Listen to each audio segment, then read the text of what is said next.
Good morning to the आई की classroom. देखिए, respiration plants जो है उसका थर्ड पार्ट जो है, almost this is the third part from respiration plants. तो इसमें जो हम आज ग्लाइकोलाइसिस का प्रोसेस जो है वो कंप्लीट कर लेंगे। ठीक है, तो ग्लाइकोलाइसिस जो हमने कंप्लीट किया था अप टू थर्ड स्टेप, यानी तीसरे स्टेप तक हमने सीखा था कि क्या होगा ग्लाइकोलाइसिस में। तो एक बार मैं आपको याद दिला दूं कि थर्ड स्टेप में जो हमें मिला था दैट इज फ्रैक्टोज 1,6 बिसफॉस्फेट। तो फ्रैक्टोज 1,6 बिसफॉस्फेट जो हमें मिला था, अब आज हम आगे देखते हैं कि इसका क्या होगा। लेकिन now the fourth step is that it's a step of cleavage. तो क्लीवेज क्या होगा कि यहाँ पे जो फ्रैक्टोज 1,6 बिसफॉस्फेट मॉलिक्यूल है, तो it will split into two molecules, that's glyceraldehyde 3 phosphate and dihydroxy acetone phosphate. तो ये जो क्लीवेज का प्रोसेस है, तो सबसे पहले मैं लिखूं तो ये जो प्रोसेस है ये क्लीवेज का प्रोसेस है। ठीक है, और अगर देखा जाए तो ये प्रोसेस जो एक रिवर्सिबल प्रोसेस है, इट्स अ रिवर्सिबल प्रोसेस। इस रिएक्शन में जो एंजाइम यूज होगा उसे हम अल्डोलेस कहते हैं। और अल्डोलेस के लिए जो आयन चाहिए that is zinc. So this is the process of cleavage. It's a reversible process. It is catalyzed by aldolase. देखिए, जो ये रिएक्शन है is the example of reverse aldol condensation. aldol condensation जो है एक फेमस रिएक्शन जो पढ़ते हैं हम ऑर्गेनिक केमिस्ट्री में, तो उसका रिवर्स है यहाँ पे। ठीक है, तो दो मॉलिक्यूल हमें यहाँ से मिले, glyceraldehyde 3 phosphate and the dihydroxy acetone phosphate. अब देखिए आगे क्या होगा इन द फिफ्थ स्टेप, कि जो ये डाइहाइड्रोक्सी एसीटोन फॉस्फेट है और जो ग्लाइसरल डाई 3 फॉस्फेट, पहले मैं आपको बता दूं दिया था आइसोमर्स। जो ग्लाइसरल डाई 3 फॉस्फेट है is also 3 carbon compound, dihydroxy acetone भी एक 3 कार्बन कंपाउंड है। बट अब डिफरेंस ये है कि यहाँ पे आपको अल्डेहाइड ग्रुप मिलेगा, यहाँ पे अल्डेहाइड ग्रुप होता है, और इस केस में आपको कीटोन ग्रुप मिलेगा। सो दैट मीन्स कि यहाँ पे जो ग्लाइसरल डाई 3 फॉस्फेट है और ये जो dihydroxy acetone phosphate, it will be converted to the glyceraldehyde 3 phosphate, और ये जो प्रोसेस होगा इसे हम कहेंगे isomerization. So this is the process of isomerization, and this isomerization it is catalyzed by the enzyme. देखिए एंजाइम को हम आइसोमेरेज ही बोलेंगे, बट यहाँ पे 3 कार्बन के कंपाउंड्स इन्वॉल्व है, मैं इसको बोलूंगा triose phosphate isomerase. Triose phosphate isomerase.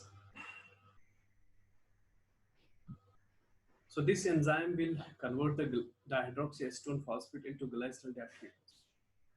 So इसका मतलब ये हुआ, अगर आप फोर्थ और फिफ्थ स्टेप को मिला के देखोगे, देखिए फोर्थ स्टेप में आपको ग्लाइसरल डाई 3 फॉस्फेट तो मिला था, उसके साथ डाइहाइड्रोक्सी एसीटोन फॉस्फेट मिला था ना। वो जो डाइहाइड्रोक्सी एसीटोन फॉस्फेट है वो भी अब कन्वर्ट हुआ ग्लाइसरल डाई 3 फॉस्फेट। तो दैट मींस अब जो आपको ग्लाइसरल डाई 3 फॉस्फेट है, now you have two molecules of glyceraldehyde 3 phosphate. That means जो फिफ्थ स्टेप के आगे रिएक्शंस चलेंगे वहां पे हमें दो मॉलिक्यूल्स को लेके चलना पड़ेगा, because we have now two molecules of the glyceraldehyde 3 phosphate. तो ये जो फिफ्थ स्टेज तक हमारा था, it was the preparatory stage. Now comes up the payoff phase. अब ये ऐसा फेज है 6 से लेकर 10 तक जहां पे एटीपी सिंथेसिस भी होगा। ठीक है ना, तो देखिए यहाँ पे क्या होगा इन 6 step, now this two molecules of glycerol di 3 phosphate will be converted to two molecules of 1,3 bisphosphoglyceric acid. It is bisphosphoglyceric acid, bisphosphoglyceric acid। तो देखिए इस केस में क्या होगा, फर्स्ट ऑफ ऑल मैं लिखूं this is the process of oxidation. Oxidation, और मैं ब्रैकेट में यहाँ पे लिखूंगा dehydrogenation. Number second, this process is also reversible process. Reversible process. और इस प्रोसेस में यहाँ पे आपको फॉस्फोराइलेशन भी देखने को मिलेगा. There is phosphorylation as well. There is phosphorylation. और जो ये रिएक्शन है, it is catalysed by the enzyme that's glyceraldehyde 3 phosphate dehydrogenase. Dehydrogenase. That means यहाँ पे हम एंजाइम जो है डिहाइड्रोजिनेज यूज. देखिए, जब ऑक्सीडेशन का प्रोसेस यूज होता है तो कभी हम एंजाइम ऑक्सीजिनेज यूज करते हैं, कभी डिहाइड्रोजिनेज यूज करते हैं, और कभी हम ऑक्सीडेज यूज करते हैं. तो आज हम उस कंफ्यूजन को भी रिमूव करेंगे, तो उसमें क्या डिफरेंस है. तो सबसे पहले मैं यहाँ पे बता दूं आपको कि यहाँ पे ऑक्सीडेशन का प्रोसेस हो रहा है. देखिए, यहाँ पे ऑक्सीडेशन हो रहा है, उस चीज का ये भी प्रूफ है कि जो ग्लाइसरॉल्डिहाइड 3 फॉस्फेट है, इसमें आपको अल्डिहाइड ग्रुप मिलेगा. ठीक है.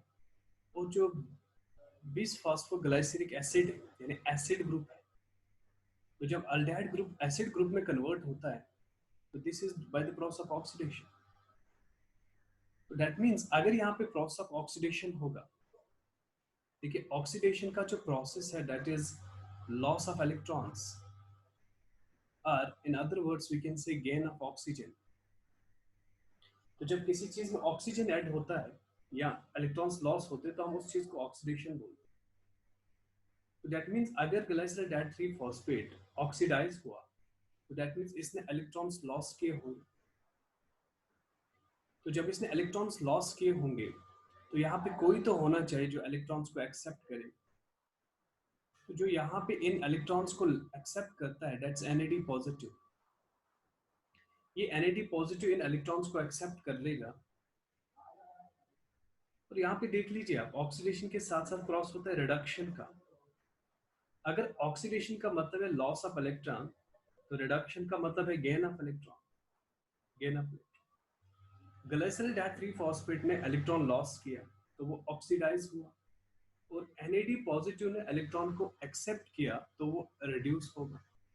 यानी जो NAD है वो रिड्यूस होके NADH बनाएगा. उसको हम बाद में लिखेंगे, इसको NADH H पॉजिटिव भी लिखते हैं, और उसको अभी हम रीजन सीखेंगे आगे के लेक्चर्स में. तो कहने का मतलब ये है कि ग्लाइसरॉल्डिहाइड 3 फॉस्फेट ने जब इलेक्ट्रॉन लॉस किया, तो वो ऑक्सीडाइज हुआ. ऑक्सीडाइज होकर उसने 1,3-bis फॉस्फोग्लाइसरिक एसिड बनाया. लेकिन जो उसने इलेक्ट्रॉन्स लॉस किए थे, वो NAD पॉजिटिव ने एक्सेप्ट किए. तो NAD पॉजिटिव खुद रिड्यूस हुआ. ऐसे सब्सटेंस को जो खुद रिड्यूस होगा, वो दूसरे को ऑक्सीडाइज करवाएगा. इसे हम कहते हैं oxidising agent. So this is oxidising agent. So यहाँ पे इस in this case the oxidizing agent is NAD positive. यानी the acceptor of the electron is NAD positive. That's why we use the term dehydrogenase. अब ये इसको आगे और clear कर. देखिए, अब इस रिएक्शन में मैंने आपको ये भी कहा था, it's a phosphorylation also. तो यहाँ पे फॉस्फेट ग्रुप भी ऐड हो रहा है. लेकिन यहाँ पे आपको समझना होगा कि यहाँ पे जो फॉस्फेट ग्रुप का जो सोर्स है that's HPO3 डाइनेगेटिव. तो कहने का मतलब ये है कि यहाँ पे जो फॉस्फेट ग्रुप का सोर्स है दैट्स इनऑर्गेनिक. देखिए, इससे पहले जब भी हमने फॉस्फोराइलेशन का स्टेप देखा था, प्रोसेस देखा था, तो उस केस में जो फॉस्फेट ग्रुप का डोनर था वो ATP था. तो ATP जो है ना, वो एक ऑर्गेनिक सोर्स है. तो here the source of phosphate is not organic, it is inorganic. ठीक है. तो चलिए देखिए, हम डिफरेंस देखेंगे. अब ऑक्सीजनेज हम कब यूज करेंगे, डिहाइड्रोजनेज, और ऑक्सीडेज कब यूज करेंगे. मान लीजिए मेरे पास एक मॉलिक्यूल है A. इस A मॉलिक्यूल ने ऑक्सीजन एक्सेप्ट किया, और जब इसने ऑक्सीजन एक्सेप्ट किया, ठीक है, तो इसने कुछ इस तरह से मॉलिक्यूल बनाया. और दूसरा केस में इस तरह से लेता हूं कि ये ऑक्सीजन एक्सेप्ट करेगा और मॉलिक्यूल इस तरह से. अब पहले मैं यहाँ पे डिफरेंस बता दूं. यहाँ पे इसने ऑक्सीजन को एज ए एटम एक्सेप्ट किया, और यहाँ पे ऑक्सीजन को एज ए मॉलिक्यूल एक्सेप्ट किया. बट जो दोनों केस में ये प्रोसेस है ऑक्सीडेशन का, क्योंकि मैंने अभी कहा था gain of the oxygen is also the oxidation. तो दैट मीन्स जब एक एटम ऑक्सीजन को एक्सेप्ट करता है और ऑक्सीडाइज होता है, तो उस टाइम हम एंजाइम यूज करते हैं ऑक्सीजनेस. लेकिन अब अगर एज ए एटम यानी सिंगल एटम यूज किया तो हम बोलेंगे मोनो ऑक्सीजनेस, इस एंजाइम को बोलेंगे मोनो ऑक्सीजनेस। लेकिन अब एज ए मॉलिक्यूल अगर एक्सेप्ट करता है तो हम एंजाइम का यूज करेंगे डाई ऑक्सीजनेस। लेकिन in case of the dehydrogenase, if you have the molecule A that's converted to B, तो मान लो if it is the process of oxidation, तो यहाँ पे A जो है इलेक्ट्रॉन्स लॉस करेगा। अब इलेक्ट्रॉन का एक्सेप्टर कोई भी हो सकता है, बट अगर ये पर्टिकुलरली NAD पॉजिटिव है या FAD है, तो तब यहाँ पे हम यूज करेंगे वर्ड डिहाइड्रोजिनेस। तो दैट मीन्स जब प्रोसेस ऑफ ऑक्सीडेशन होगा और इलेक्ट्रॉन एक्सेप्टर NAD पॉजिटिव या FAD यूज होगा, तो उस केस में हम डिहाइड्रोजिनेस एंजाइम यूज करते हैं। यहाँ पे हम एंजाइम यूज करते हैं डिहाइड्रोजिनेस। अब थर्ड केस में देख लीजिए, मान लीजिए मेरे पास एक मॉलिक्यूल है A, it is converted to B, और यहाँ पे भी ऑक्सीडेशन का प्रोसेस हो, दैट मीन्स यहाँ पे भी इलेक्ट्रॉन्स लॉस हुए, बट इस बार जो इलेक्ट्रॉन का एक्सेप्टर है that's not NAD positive, that's not FAD, that is oxygen. So जहां पे इलेक्ट्रॉन का एक्सेप्टर ऑक्सीजन होगा तो वहां पे हम एंजाइम जो यूज करेंगे that is oxidase. These are the three different cases कि हम कहां पे डिहाइड्रोजनेस यूज करेंगे, कहां पे ऑक्सीजनेस यूज करेंगे और कहां पे ऑक्सीडेज यूज करेंगे। तो हम सेवंथ स्टेप पे आते हैं कि जो हमारा सेवंथ स्टेप है कि अब हमारे पास जो दो मॉलिक्यूल्स मिले 1,3-bis-phosphoglycerate के, तो they will be converted into the two molecules of 3-phosphoglyceric acid. देखिए इस केस में जो 1,3-bis-phosphoglyceric एसिड है, they are high energy phosphates, they are high energy phosphates, high energy phosphates यानी इनमें जो ये phosphate groups है they have very high energy। ठीक है, तो इस केस में क्या होगा कि जो to molecules of 1,3-bis-phosphoglycerate use होगा, जब इससे to molecules of 3-phosphoglyceric acid बनेगा, यानी यहाँ पे एक फॉस्फेट बॉन्ड जो है वो ब्रेक होगा। तो जब ये एक फॉस्फेट बॉन्ड जो है ब्रेक होगा, it's a high energy phosphate, तो उस बॉन्ड में इतनी एनर्जी होती है कि that will help us to combine ADP with the inorganic phosphate।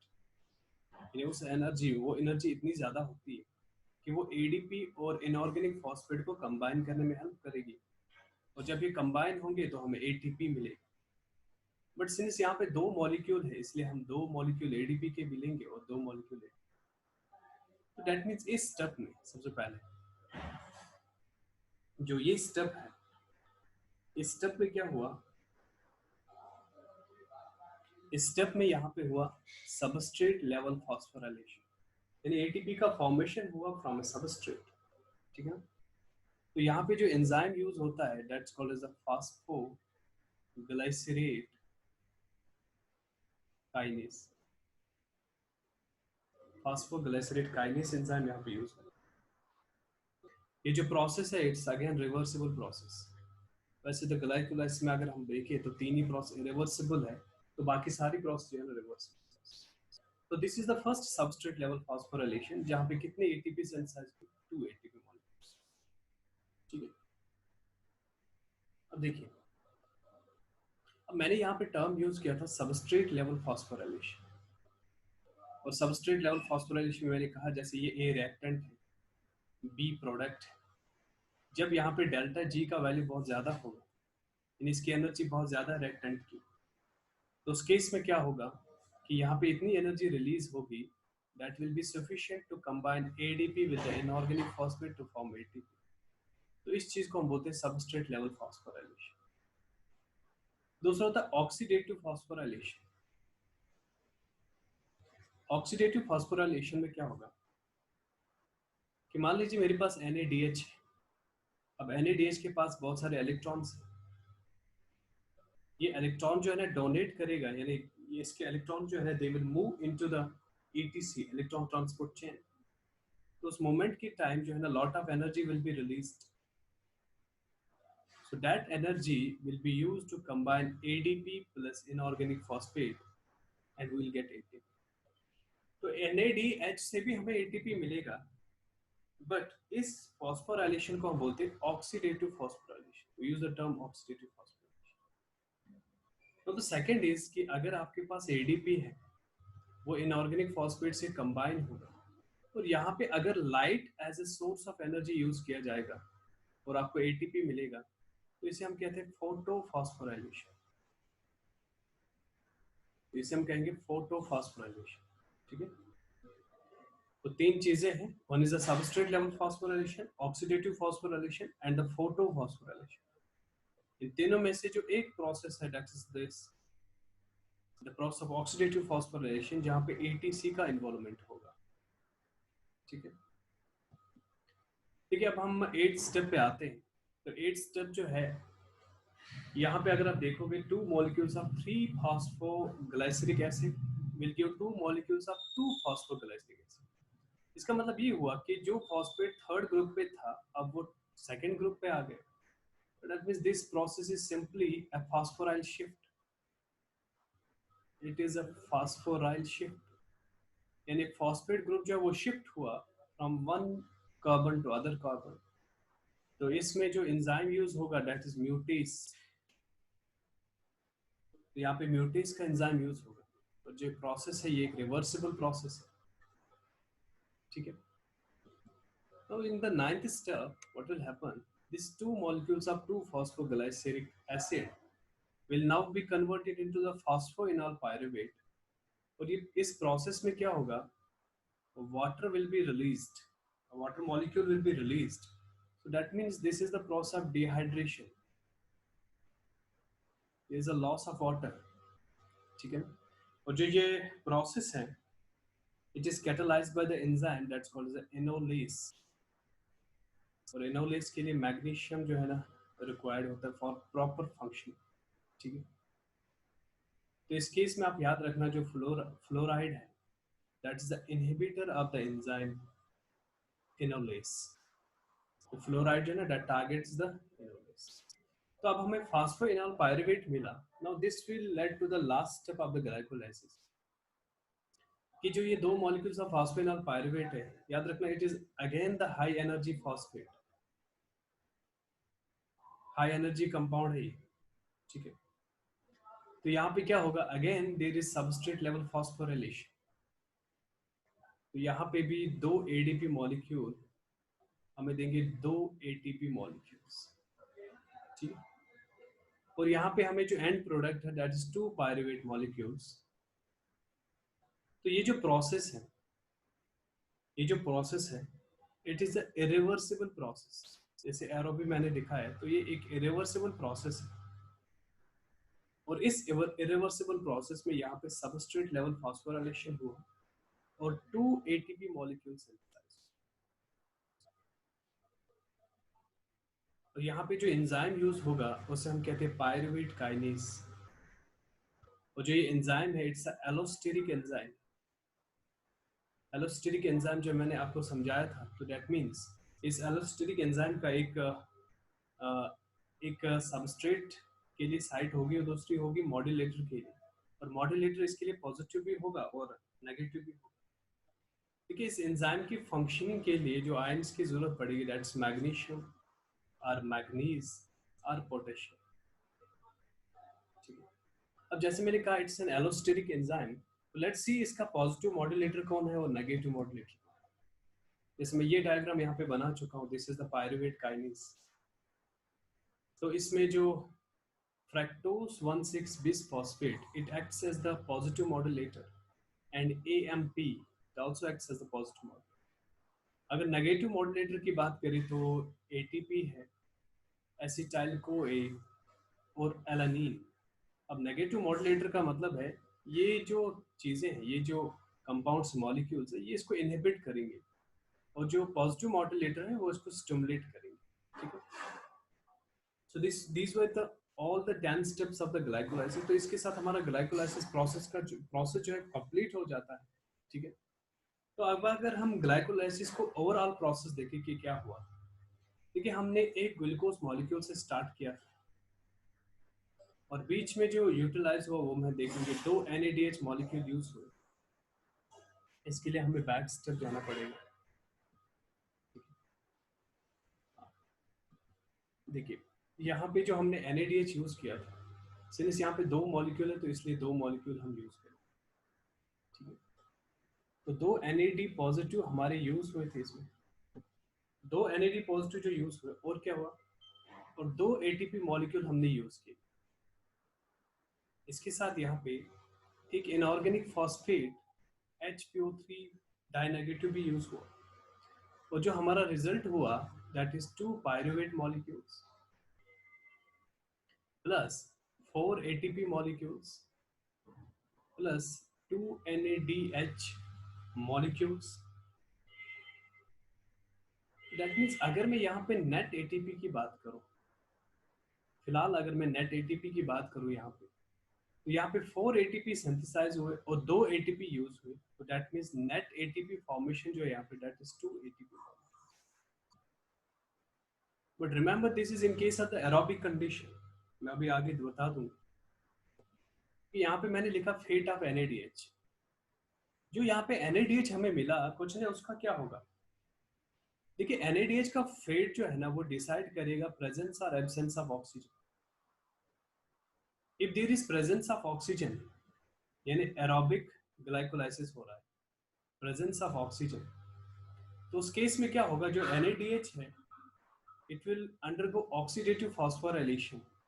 यानी इस तरह से जो NADH है इसमें ऑक्सीडेशन का प्रोसेस होगा, तो यहाँ पे आपको NAD पॉजिटिव मिलेगा, और जो यहाँ पे एनर्जी मिलेगी that will be utilise to form ATP, और एक NADH मॉलिक्यूल से आपको 3 ATP मॉलिक्यूल्स मिलेंगे, और वी कैन से 2.5 ATP मॉलिक्यूल्स। ये 2.5 ATP मॉलिक्यूल जो है it's according to the new method और न्यू कन्वेंशन, और जो 3 ATP that's a old convention. लेकिन जो नीट के बच्चे हैं, ठीक है ना, तो उनको ओल्ड कन्वेंशन ही याद रखना पड़ेगा। सो NADH मॉलिक्यूल जो है ना it will be converted to NAD positive, तो वहां पे आपको 3 ATP और यहाँ 2.5, लेकिन एक मॉलिक्यूल से। और अगर हम ग्लाइकोलाइसिस की बात करें तो हमें तो 2 NADH मॉलिक्यूल मिले, तो 2 NADH मॉलिक्यूल से 2 into 3 दैट 6 ATP मॉलिक्यूल आपको मिल सकते हैं। या अगर मैं 2.5 लेके चलूं तो that means 2.5 that means 5 ATP molecules, ठीक है। The second case is absence of oxygen. अगर ऑक्सीजन प्रेजेंट नहीं है तो उस केस में जो NADH से आपको 3 ATP मिलेंगे वो प्रोसेस नहीं होगा, ठीक है ना। So it will undergo fermentation, और फर्मेंटेशन में NAD पॉजिटिव जो है ना वो रीजनरेट होगा, ठीक है ना, और रीजनरेट होगा without the formation of ATP। That means हम आगे जाके जब हम एरोबिक रेस्पिरेशन को पढ़ेंगे तो फिर हम देखेंगे वहाँ पे कि ग्लाइकोलाइसिस में अगर कंप्लीट एरोबिक रेस्पिरेशन होती है तो ग्लाइकोलाइसिस में चांसेस है आपको 8 ATP मिले, क्योंकि अगर यहाँ पे 2 NADH से 6 मिले तो 2 ATP सबस्ट्रेट लेवल के, तो 8 ATP मॉलिक्यूल्स। या अगर हम ओल्ड कन्वेंशन को लेके चले तो हम बोल सकते हैं 7 ATP मॉलिक्यूल्स, ठीक है ना, 7 ATP मॉलिक्यूल्स, ठीक है। इसमें और एक चीज है कि 2 NADH जो मैंने बोला 6 ATP, अब इसमें भी कंडीशन है कि वहाँ पे शटल सिस्टम यूज होता है, तो वो हम आगे देखेंगे उस शटल सिस्टम के थ्रू क्या। So this was all about the process of glycolysis, ठीक है। तो अगर आपका कोई डाउट है तो आप कमेंट्स में पूछ सकते हो। तो and I would like to say कि just subscribe my channel and press the bell icon so that जब भी वीडियोस आए तो आपको quick notification. Thank you everyone.